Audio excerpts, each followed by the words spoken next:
Our brains automatically connect the people, places, and things around us with the pleasure of the high. These become our triggers.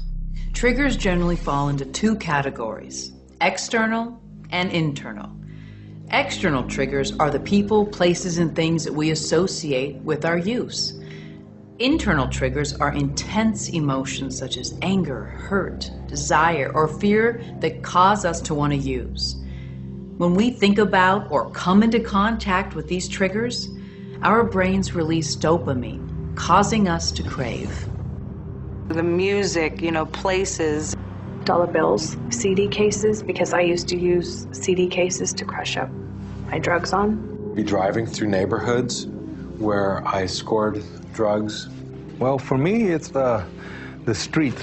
I have grown so accustomed to the streets and the lifestyle on the streets since a younger age, and I always thinking that I'm missing out something when I'm not out there. We know that a very potent external trigger is a certain freeway exit, a certain part of town, because you went there so many times to get the drug and use the drug. And now in recovery, sometimes you drive by and it feels like the car wants to drive off by itself, or you want to get off at that bus stop. You may not even have a reason to be there, but it's the lower brain, once again, that's trying to take you back to the circumstances where you're likely to relapse and fall, because the lower brain likes being in the driver's seat. I'm having a lot of problems with either my significant other or my parents.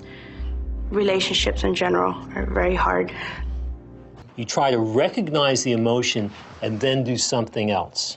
Why give your lower brain an excuse to kind of take you back to using? Why put yourself in that situation where you might even be triggered, period? In recovery, you got to know what your trigger traps are and what you're weak for. I know what I'm weak for. Identifying what your triggers are and then having a plan for avoiding the external triggers to the best of your ability, and with the emotional triggers to recognize the internal triggers so that we can take a different kind of action other than to use drugs. It works like this. First, we get triggered, which leads to a thought about using, which can turn into craving and drive us to use.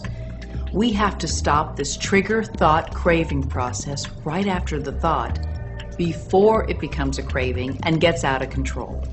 In treatment, we learn tools to accomplish this.